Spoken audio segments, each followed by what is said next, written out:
नमस्कार सभी साथियों को। मैं रमेश शर्मा स्वागत करता हूं लाइव। टाइटल पर आप जैसे पढ़ रहे हैं कि जो हेडलाइन मैंने दी है वो आपने जरूर पढ़ी होगी।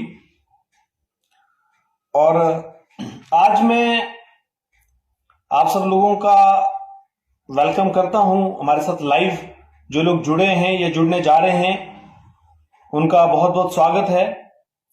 और आप लोगों से मेरा निवेदन है कि अगर आप हमें देखते हैं, फॉलो करते हैं या नहीं करते हैं, तब भी सामाजिक जागरूकता हेतु इस वीडियो को आप शेयर जरूर करें, क्योंकि आप लोगों का प्यार, आप लोगों का कंट्रीब्यूशन हमारे लिए बहुत ज्यादा महत्वपूर्ण है। और यही आपका जो कंट्रीब्यूशन है, यही आपका जो विश्वास है, ये हमें प्रेरणा देता है कुछ नया करने की, कुछ बेहतर करने की। और वो कहते हैं ना कि समाज के अंदर जब कोई आप कार्य करते हैं तो उस कार्य की प्रतिक्रियाएं और क्रियाएं ही ये तय करती हैं कि आप उस कार्य को किस दिशा में ले जा सकते हैं। मैं रमेश शर्मा व्यक्तिगत तौर पे जीवन उत्साह न्यूज के रूप में जब कार्य करना शुरू किया, आप लोगों का भरपूर प्यार मिला, कुछ लोगों का गुस्सा भी मिला, कुछ लोगों का नाराजगी भी मिला, कुछ लोगों का दुलार भी मिला। ये सब चीजें एक समय के साथ में चलता हुआ हिस्सा है। इसको लेकर कहीं भी मेरे मन में कोई ऐसी नाराजगी नहीं है कि किसी व्यक्ति ने मुझे प्यार किया, किसी ने गुस्सा किया, किसी ने नाराजगी की। बहुत सारी घटनाएं, बहुत सारी चीजें हुई और होती रहती हैं। ये समाज का एक हिस्सा है। हर चीज का एक पहलू है और हम इस देश के नागरिक हैं, तो हमारे पास बहुत सारे मौलिक अधिकार हैं, हमारे राइट्स हैं, हम न्याय है, कानून है, व्यवस्थाएं हैं। हम सबका सम्मान करने वाले लोग हैं और सम्मान करते ही हुए ही हर चीज को फॉलो करते हैं। बहुत सारे लोग मुझे ये कहते हैं कि राष्ट्रीय एकता बल की जरूरत क्यों पड़ी, जीवन उत्साह न्यूज क्या सफिशिएंट नहीं था? या फिर बहुत सारे लोग कहते हैं कि राष्ट्रीय एकता बल कैसे आपको न्याय दिला सकता है? ये बहुत सारे प्रश्न लोगों के दिमाग में रहते हैं। तो जिन लोगों ने राष्ट्रीय एकता बल को फॉलो किया है उनसे मैं ये कहूंगा कि आप राष्ट्रीय एकता बल के हिसाब से इस बात को समझिए, लेकिन जिन्होंने जीवन उत्साह न्यूज को फॉलो किया है उन्हें जीवन उत्साह न्यूज के रूप में ही राष्ट्रीय एकता बल को समझना पड़ेगा। और जब तक आप उसको नहीं समझेंगे तब तक आपको राष्ट्रीय एकता बल की समझ नहीं आएगी। राष्ट्रीय एकता बल एक ऐसा मंच है जिसमें अनुभवी लोग शामिल हैं। जीवन उत्साह एक ऐसा मंच है जहां केवल मेरा या फिर कुछ लोगों का अनुभव शामिल है जो एक रिपोर्टर के रूप में काम कर सकते हैं, किसी कंपनी में, किसी न्यूज चैनल में वर्क कर सकते हैं। अब आप बताइए कि एक रिपोर्टर का अनुभव और एक तकनीकी आदमी का अनुभव, इन दोनों में फर्क है कि नहीं है? जाहिर सी बात है, आप कहेंगे है। तो फर्क क्या है, इसको समझना बहुत जरूरी है। और मुझे राष्ट्रीय एकता बल को क्यों बनाने की आवश्यकता पड़ी, ये भी आपको समझना जरूरी है। जो मित्र हमारे साथ जुड़े हुए हैं उनका बहुत बहुत स्वागत है हमारे साथ में। मेरे एक बड़े पुराने मित्र अमित बाली जी भी मुझे दिख रहे हैं और मुझे दिख रहे हैं, तो मैं इनका भी धन्यवाद करूंगा कि हमारे साथ जुड़े हैं। ये मेरे बहुत ही क्लोज फ्रेंड हैं, बहुत अच्छे मित्र हैं मेरे। विषय क्या है कि ये राष्ट्रीय एकता बल जीवन उत्साह से डिफरेंट क्यों है, अलग क्यों है? देखिए, मीडिया जो है वो एक ऐसी एजेंसी है, एक ऐसी ऑर्गेनाइजेशन है जो किसी बात को प्रेजेंट करती है, प्रेजेंटेशन दे सकती है। लेकिन कई बार किसी व्यक्ति के अंदर, जैसे मुझे बहुत सारे लोग कई बार बोलते हैं कि आप यार जज बन के फैसला कर देते हो। ये एक्चुअली मैं फैसला नहीं करता, ये जो मेरा व्यक्तित्व है बेसिकली वो व्यक्तित्व फैसला करवा देता है। क्योंकि देखिए, हर व्यक्ति का अपना एक व्यक्तित्व है। उस व्यक्तित्व का छाप उसके धंधे में, उसके कारोबार में, उसके प्रोफेशन में, जिस भी काम को वो करता है उसके अंदर पड़ता ही पड़ता है।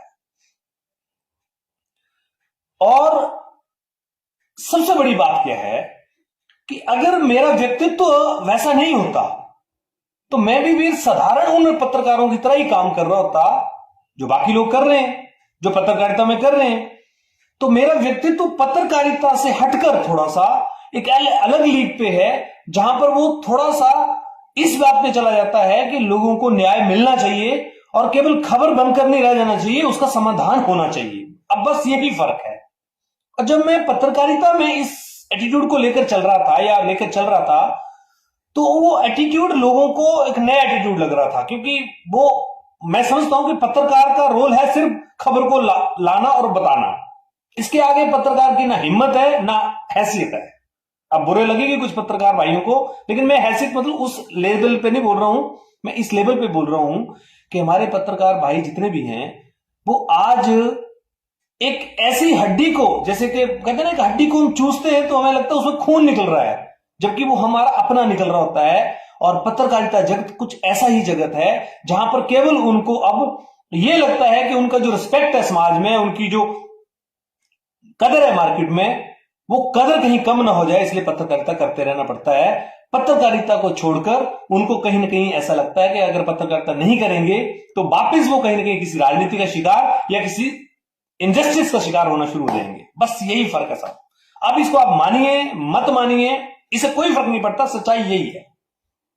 Most of the journalist are only working for to create their positions, कि भाई चलो अपना समाज में नाम है, 11 पत्रकार हैं, भले वो काम किसी का भी करते, कुछ भी करते हैं, भले वो दुकानें क्यों नहीं करते हैं, बट बीइंग ए जर्नलिस्ट वो इन्वॉल्व रहना चाहते हैं, क्योंकि उनको पता है कि उससे रहने से उनका जो रसूख है समाज में वो थोड़ा सा बना रहेगा। बस मैं यही जो है वो नहीं समझ पा रहा था, और मुझे वही रसूख जो था वो नहीं जच रहा था।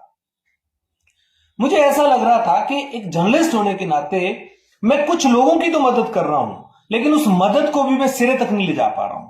और इसीलिए मैंने ये एक नई सोच के साथ में राष्ट्रीय एकता बल का गठन कर दिया। राष्ट्रीय एकता बल, जैसे मैंने आपको बताया, इसका काम करने का तरीका क्या मैं आज आपको बताऊंगा। राष्ट्रीय एकता बल एक ऐसी संस्था है जो तकनीकी लोगों को साथ लेकर उनका एनालिसिस करवाकर समस्या का समाधान कराने के लिए विभाग के पास जाएगी। अब देखिए होता क्या था कि पहले हम विभाग के पास जाते थे, विभाग के एक इंक्वायरी बिठा देता है, और वो इंक्वायरी बीरबल की खिचड़ी की तरह पूरी जिंदगी चलती रहती है। ना वो बीरबल की खिचड़ी पकती है और ना ही लोग खा पाते हैं। इंक्वायरी पे इंक्वायरी, इंक्वायरी पे इंक्वायरी, ब्लॉक में चले जाइए, डिपार्टमेंट किसी भी विभाग में चले जाइए, आज भी अगर आप एक आरटीआई फाइल कर दें किसी ब्लॉक के अंदर, तो मैं दावा करता हूं कि 100 से ज्यादा इंक्वायरीज तो पिछले 10 सालों, 15 सालों, 20 सालों में पेंडिंग चली होगी। आज तक उसका कोई रिपोर्ट बना भी होगा तो किसी के सामने आया नहीं होगा। फिर उस इंक्वायरी का फायदा क्या साहब? तो राष्ट्रीय एकता बल ने एक बड़ा सिस्टमेटिकली प्लान किया, और इस प्लान को मैं आपके सामने रखूंगा। अगर इस मेमोरेंडम को, राष्ट्रीय एकता बल के मेमोरेंडम को अगर आप पढ़ना चाहें तो राष्ट्रीय एकता बल .org साइट पे जाइए। अबाउट अस के अंदर हमारे डॉक्यूमेंट्स हैं, जिसके अंदर हमारे पूरी डीड डली हुई है मेमोरेंडम की। आप उसको पढ़िए, 32 से 35 पन्नों की डीड आप उसको पढ़ेंगे तो आपको पता चल जाएगा कि राष्ट्रीय एकता बल का थॉट, राष्ट्रीय एकता बल की सोच कहां तक जा रही है और कैसे उसको इंप्लीमेंट किया जा सकता है। अब देखिए एक इंक्वायरी जाती है, इंक्वायरी ब्लॉक में जाकर या डिपार्टमेंट जाकर इंक्वायरी फाइल में दब जाती है, और वो दबी रहती है और उसका कोई इलाज नहीं होता है। जो शिकायत करता है वो उतनी अप्रोच नहीं रख पाता है कि वो रोज विभाग में जाकर पूछ पाए कि yes what about the inquiry, और विभाग इतनी जहमत उठाता नहीं है कि उसको बताए, बोला हु आर यू, हम आपको जवाब देंगे, इंक्वायरी कंप्लीट हो जाएगी, चल रही है। तो राष्ट्रीय एकता बल यहां पर जो सबसे बड़ा रोल है वो राष्ट्रीय एकता बल का बनता है कि एक तो जो इंक्वायरी दी है वो कभी पंचायत में किसी ब्लॉक में नहीं होगी। एंड हम क्यों जाए आपसे इंक्वायरी करने के लिए? हमने आपको भ्रष्टाचार का मुद्दा दिखाया, उसकी टेक्निकल असिस्टेंट रिपोर्ट देंगे, आपको तकनीकी आदमी द्वारा देंगे, आपके विभाग का ही रिटायर्ड आदमी देंगे, जो उसको रिपोर्ट को सेल्फ प्रूव करेगा कि यस इसके अंदर ये एमबीज हैं, ये गलतियां, ये चीजें, ये तरीके, ये सब चीजें हैं। और हम आपसे इंक्वायरी मांगने नहीं आएंगे साहब, आप इंक्वायरी की रिपोर्ट देने आओगे कोर्ट में। राष्ट्रीय एकता बल आपके पास इंक्वायरी मांगने नहीं आएगा साहब। राष्ट्रीय एकता बल का लॉयर आपको नोटिस भेजेगा और अपना जो पक्ष है वो आप कोर्ट में रखेंगे जाकर। अब आपको पंचायत में इंक्वायरी के लिए पीआई को भेजने की आवश्यकता नहीं पड़ेगी। हम सीधा बीडीओ को और हमारे पंचायत ऑफिसर को सीधा डिस्ट्रिक्ट पंचायत ऑफिस को नोटिस करेंगे, और वो नोटिस आपके पास जाने के बाद में जो टाइम आपसे लिया जाएगा उस टाइम के बीच में उस इंक्वायरी को आपसे कंडक्ट करवाया जाएगा। अन्यथा माननीय न्यायालय अभी बैठा है और आपको उस इंक्वायरी का जवाब उस रिपोर्ट का जवाब वहां आकर देना पड़ेगा। यह राष्ट्रीय एकता बल का काम है। क्योंकि आपने तो लोगों को उलझाया हुआ है इंक्वायरीज में, आपने तो लोगों को इतना बेवकूफ बनाया हुआ है कि कभी इस नेता का फोन, कभी इस नेता का फोन। अच्छा, हमारे को अधिकारी कई बार बोलते हैं यार क्या करें, फलाने रिप्रेजेंटेटिव का फोन आ गया, उसने परेशान कर दिया, आप तो परेशान हुए पड़े हैं, नहीं करते हैं तो यहां खतरा है। अधिकारी बेचारे काम करना चाहते हैं यार। मैं मीडिया के माध्यम से शायद ये बात ज्यादा नहीं समझ पाया था, लेकिन ये जो टाइम मुझे 1 से 1.5 साल 2 साल लगे इन सब चीजों को करने और कराने में, ऐसे टाइम में मैंने बहुत सारे अधिकारियों से बात की, समझा, तो मुझे बहुत सारे अधिकारियों ने अपना दर्द बताया कि यार हम चाहते हैं कि पब्लिक का काम हो, लेकिन पब्लिक का काम करने से पहले पब्लिक ही ऐसी होती है जो नेताओं की कहीं ना कहीं चमचागिरी कर रही होती है, और वो नेता के पास जाकर, और जो नेता सपोर्ट में होता है और वही नेता उसको कहीं ना कहीं अधिकारी को रोक देता कि नहीं ये मेरा आदमी है, इसका काम होना चाहिए। तो ये जो राजनीति का एक बहुत बड़ा पार्ट जो कहीं ना कहीं हमारे अधिकारियों के ऊपर बैठा हुआ है, इस पार्ट को तोड़ने के लिए राष्ट्रीय एकता बल काम करेगा साहब। और हम देखेंगे कौन सा नेता प्रेशर करता है साहब। हम उस नेता से सामने जाके पूछेंगे कि बता भाई तुझे दिक्कत क्या है। अगर नियमों के विरुद्ध कोई काम है तो हम भी नहीं कराएंगे, सब नियमों के विरुद्ध कोई काम होगा हम भी नहीं बोलेंगे, लेकिन नियमों के तहत कोई काम होगा तो साहब किसी नेता का प्रेशर चलने नहीं देगा राष्ट्रीय एकता बल। ये बात तो गारंटेड है। नहीं तो नेता को भी कोर्ट में ले आएंगे साहब, और कहीं प्रूफ मिल गया ना नेता का इन्वॉल्वमेंट है और कोई रिकॉर्ड हमारे पास आ गया तो फिर साहब नेता को भी कोर्ट में ले आएंगे, ये ध्यान रखना। क्योंकि देखिए ये मीडिया नहीं है, ये एक रजिस्टर्ड संस्था है, और इस संस्था के पास सभी पावर्स जो एक समाज के लिए चाहिए वो होंगी। और ये जितनी भी कंप्लेंट्स आएंगी, ये कंप्लेंट्स के बाद में अगर अधिकारी इन शिकायतों को उनके पास, देखिए हमने एक पोर्टल, एक प्लेटफॉर्म सेट किया है, अब इसको समझिए आप। अभी आप एक खबर के लिए पत्रकार को बुलाते हैं, पत्रकार खबर बनाता है, खबर खबरों में चली जाती है और गुम हो जाती है। अब ऐसा नहीं होगा साहब। अब आपने कोई भी शिकायत अधिकारी को, कर्मचारी को, डिपार्टमेंट को दी, 2 दिन 4 दिन 5 दिन 10 दिन 15 दिन के अंदर आपका काम नहीं हुआ, वही शिकायत आप राष्ट्रीय एकता बल को भेज देंगे और वो शिकायत हमारे पोर्टल पे रजिस्टर्ड हो जाएगी और उसका कंप्लेंट नंबर कंप्लेनेंट को जाएगा। उस शिकायत पर अब हमारे टेक्निकल लेवल जो होंगे, जो ब्लॉक लेवल पे भी होंगे, जिस डिपार्टमेंट की आपने कंप्लेंट भेजी है उसी डिपार्टमेंट का टेक्निकल आदमी हमारे पास, रिटायर्ड जो आदमी होगा वो होगा, और उसको वो रिपोर्ट जाएगी। वो रिपोर्ट जाकर उस पर रिमार्क करेंगे, उसको एनालिसिस करेंगे, क्योंकि वो रिटायर्ड लोग हैं और उन्होंने भी इन तरह की चीजों को डील किया हुआ है। चाहे वो जैसे आईपीएच के एक्शन हैं तो हमारे पास आईपीएच के एक्शन है, इलेक्ट्रिसिटी के एक्शन, पीडब्ल्यूडी के एक्शन, या जिस डिपार्टमेंट का भी बड़ा अधिकारी, एजुकेशन डायरेक्टर, ये जो भी तहसीलदार, ये जो भी, उन सबको, रिटायर्ड लोगों को हम संगठन में अपने साथ एसोसिएट कर रहे हैं और उनका तजुर्बा एसोसिएट कर रहे हैं। तो जैसे ही वो रिपोर्ट हमारे पास आएगी, उस रिपोर्ट पे वो उसी टेक्निकल लेवल को जाकर एसोसिएट हो जाएगी और वो उस पूरी रिपोर्ट को, उस कंप्लेंट को स्टडी करने के बाद में उस पर एक रिमार्क देंगे, और वो रिमार्क अपडेट होने के बाद में जैसे वो रिमार्क अपडेट करेंगे उसकी एक लिंक, एक कॉपी जिस अधिकारी ने इस कंप्लेंट को डील करना है डिपार्टमेंट के, उनकी mail ID, official mail ID पे और उनके मोबाइल नंबर पर लिंक फॉरवर्ड हो जाएगा। और जैसे ही वो फॉरवर्ड होगा, अब वहां पर हमारे ऑफिशियल टीम से, राष्ट्रीय एकता बल की टीम से कॉल जाएगा या फिर उनसे जाके मिला जाएगा, हमारे रेबल जाके मिलेंगे और उस रिपोर्ट पर, उस कंप्लेंट पर उनका रिमार्क लिया जाएगा कि साहब अब बताइए ये कंप्लेंट जो आपके पास आई है इसका समाधान कब, कैसे हो सकता है और कितने समय में हो सकता है, होगा। और ये सारा कुछ हम एक प्रक्रिया के तहत करते हुए आगे बढ़ेंगे। अगर अधिकारी ने उसमें टाइम लिया कि हाँ जी इसमें हमारे पास रिमार्क आया और हम इसको जो है वो 10 से 15 दिन के अंदर, जो भी टाइम वो मांगेंगे, 10 दिन 15 दिन का, मैक्सिमम 30 दिन का टाइम किसी भी कंप्लेंट को शॉर्ट आउट करने के लिए हम लोग देंगे। 30 डेज के अंदर अगर अधिकारी ने उस शिकायत का समाधान करने की जहमत उठा ली और कर दिया, तो पूरे महीने में जितनी भी कंप्लेंट्स अधिकारी के पास गई होंगी, अगर उसका 70% उन्होंने शॉर्ट आउट कर दिया होगा, तो साहब राष्ट्रीय एकता बल का एक एप्रिसिएशन लेटर और रेबल्स की टीम जाकर उस अधिकारी का सम्मान करेंगे और उनका धन्यवाद करके वापस आएंगे। लेकिन अगर अधिकारी ने उन कंप्लेंट्स पे मान लीजिए 50% किया होगा, तो फिर उनका एक वर्जन लिया जाएगा और वो उस पर स्पष्टीकरण देंगे कि ये कंप्लेंट्स पे इसलिए काम नहीं हो पाया या इतने दिन में इनका काम हो जाएगा, तो उनको टाइम दिया जाएगा।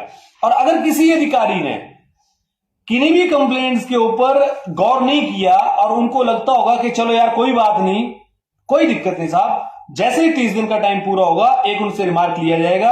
अगर वो रिमार्क में अगर वो लोग अपनी उसमें सही प्रेजेंटेशन नहीं दे पाते हैं कि क्या रीजन से वो काम नहीं हुए, तो फिर उनको अगर वो टाइम लेना चाहते हैं 2-4-5 दिन का, तो हम उसको ग्रेस 5-7 दिन का टाइम भी दिया जा सकता है, क्योंकि अधिकारी है, ऐसा कई बार व्यस्त हो सकते हैं, कई वजह हो सकती है, कई काम हो सकते हैं, हो सकता है कि डिले हो गया हो अकॉर्डिंग टू वर्क।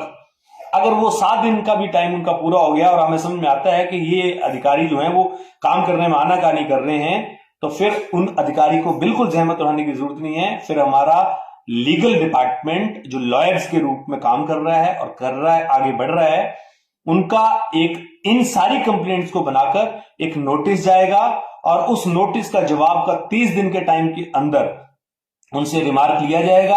अगर वो फिर भी रिमार्क नहीं देते हैं तो एक पब्लिक इंटरेस्ट में एक पिटीशन जो है वो उनके खिलाफ दायर कर दी जाएगी और उस पिटीशन का जवाब उनको वहां पर आकर देना पड़ेगा और वो स्पेशली उसमें अधिकारी पार्टी बनाई जाएगी और साथ में उनका जो बड़ा डिपार्टमेंट का अधिकारी है उसको भी पार्टी बनाया जाएगा। और इवन देन यहां पर और जो भी लोग शामिल होंगे, अगर उनके एविडेंस हमारे पास बीच में आ जाएंगे कि वो काम को रुकवा रहे हैं किसी रीजन से, तो उनको भी पार्टी बनाकर माननीय न्यायालय के सामने लाया जाएगा। अभी हम नहीं करेंगे, ये रेबल्स नहीं करेंगे, इसके लिए एक लीगल टीम हमने बनाई है और वो लीगल टीम काम करेगी। तो ये राष्ट्रीय एकता बल करेगा। अब बताइए क्या मीडिया इतना काम कर सकता है?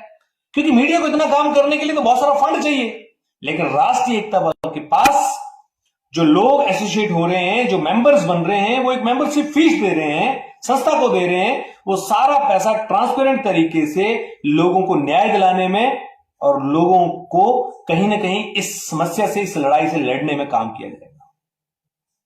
इसलिए राष्ट्रीय एकता बल एक मजबूत ऑर्गेनाइजेशन के साथ काम करेगा। फिर वो चाहे पंचायतें हैं, पंचायतों में लोग देखिए बता रहे हैं कि जो आवाज उठाता है उसका काम पंचायत वाले रोक देते हैं। ये दादागिरी है। अब घबराने की जरूरत नहीं है, राष्ट्रीय एकता बल के साथ जुड़िए। राष्ट्रीय एकता बल आपको एक आवाज भी देगा, पहचान भी देगा और न्याय, क्योंकि देखिए हम न्याय की बात कर रहे हैं ना, यह कोई गुंडागर्दी तो है नहीं। यहां पर अधिकारियों का काम, कर्मचारियों का काम क्या है?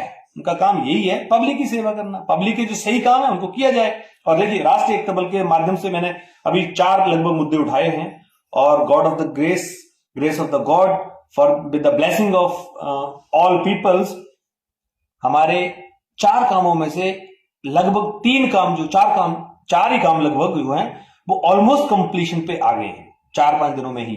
इसके लिए हम डिपार्टमेंट अधिकारियों का, जैसे पीडब्ल्यूडी विभाग का, एक आईपीएच विभाग के 2 मुद्दे थे उनका, एक पीडब्ल्यूडी विभाग का मुद्दा था, मतलब 3-4 मुद्दे भी इन्हीं डिपार्टमेंट से आए हैं और इनके जो है वो लगभग शॉर्ट आउट हो गए हैं। 2 मुद्दे इनमें शॉर्ट आउट हो गए हैं और तीसरे पे वर्किंग चली हुई है।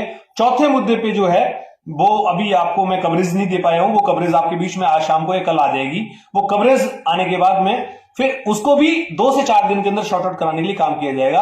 यानी 100% सोल्यूशन की मैं गारंटी नहीं दे सकता, लेकिन जो भी काम नियम के अनुरूप होगा, जो नियम के तहत हो सकता है। देखिए हम गुंडे लोग तो है नहीं, बदमाश तो है नहीं जो किसी के कनपट्टी पे चाकू रख देंगे या थप्पड़ मार देंगे।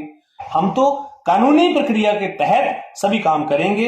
हमारी किसी पंचायत से, किसी अधिकारी से, किसी से भी कोई दुश्मनी नहीं है, कोई व्यक्तिगत रोष नहीं है। अगर व्यक्तिगत रोष होगा तो व्यक्तिगत तरीके से निपटेंगे, लेकिन तब भी कानूनी रूप से ही निपटेंगे।